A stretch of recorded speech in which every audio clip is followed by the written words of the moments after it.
Scott land کا ایک بڑا دلچسپ واقعہ ہے کہ وہاں پہ پچھلی صدی میں ایک نواب صاحب رہتے تھے۔ نواب صاحب کا ایک چھوٹا بیٹا تھا۔ نواب صاحب اپنے بیٹے کو چھوڑ کر کہیں چلے گئے۔ وہاں پہ ایک مزدور تھا جو روز شہر مزدوری کرتا تھا اور شام کو واپس اپنے بچوں کے پاس آ جاتا تھا۔ وہ مزدور شام کو واپس آ رہا تھا کہ اس نے دیکھا کہ جنگل سے کسی بچے کی رونے کی آواز آ رہی ہے۔ وہ اندھیرے میں وہاں پہنچا اور دیکھا کہ دلدل ہے اور بچہ دلدل میں پھنسا ہوا ہے اور گردن تک بچہ اس کے اندر دفن ہو چکا ہے۔ دلدل میں جہاں بچہ پھنسا ہوا ہے وہ بہت دور ہے اور بچے کو نکالنا بہت مشکل ہے، لیکن اس مزدور نے سوچا کہ کیوں نہ میں آ گیا ہوں اور مجھے کوشش کرنی چاہیے کہ میں اس بچے کو باہر نکالوں۔ اس نے اپنی جان کو خطرے میں ڈال کے دلدل کے اندر گھس کے اس بچے کو بڑی مشکل سے نکالا۔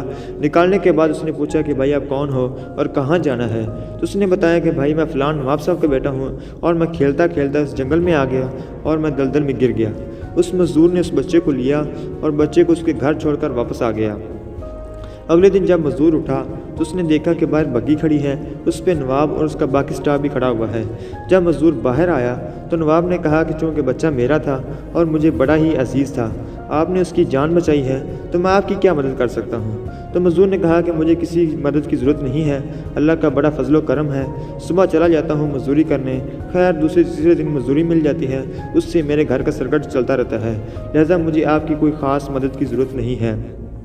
تو نواب نے کہا کہ نہیں، یہ کیسے ہو سکتا ہے کہ میں نواب ہوں اور میں نے کہہ دیا ہے اور مجھ پر فرض ہے کہ میں آپ کی مدد کروں۔ اتنے میں اس مزدور کا بچہ کھیلتا ہوا باہر آ گیا اور اپنے باپ کے ساتھ کھڑا ہو گیا۔ تو مزدور نے کہتا رہا کہ سر واقعی ہی مجھے آپ کی کسی چیز کی ضرورت نہیں ہے۔ تو نواب بار بار کہتا رہا کہ نہیں، مدد تو کرنی پڑے گی۔ نواب نے بچے کی طرف دیکھا اور مزدور سے پوچھا کہ یہ اسکول جاتا ہے؟ اس نے کہا کہ نہیں، میں تو اس کو سکھا رہا ہوں کہ مزدوری کیسے کرنی ہے اور 2-4 سال بعد میرے ساتھ جایا کرے گا اور ہماری آمدنی میں بھی اضافہ ہو جائے گا۔ تو نواب نے کہا کہ اگر اجازت ہو تو میں اس بچے کو اسکول داخل کروا دیتا ہوں اور ہو سکتا ہے یہ علم حاصل کر کے زیادہ بہتر روزی کما سکے، لیکن مزدور نہ مانا۔ الٹیمیٹلی یہ فیصلہ ہوا کہ جو بچہ فیصلہ کرے گا اسے ہم مان لیں گے۔ تو بچے سے انہوں نے پوچھا کہ تم نے اسکول جانا ہے؟ تو بچے نے کہا کہ جی ہاں جانا ہے۔ تو نواب نے کہا کہ زبردست، اور اسی وقت بچے کو لیا اور اپنی بگی پر بٹھایا اور لے گیا۔ اور جانے کے بعد جس بچے کی اس نے مزدور نے جان بچائی تھی، وہ بچہ جس اسکول میں پڑھتا تھا اس مزدور کے بچے کو بھی اس اسکول میں داخل کروا دیا۔ اب دونوں بچے پڑھتے چلے گئے اور بڑے ہو گئے اور اعلیٰ تعلیم حاصل کر لی۔ یہ دونوں بعد میں بہت ہی بڑے لوگ بنے اور یہ دونوں بہت ہی مشہور ہوئے۔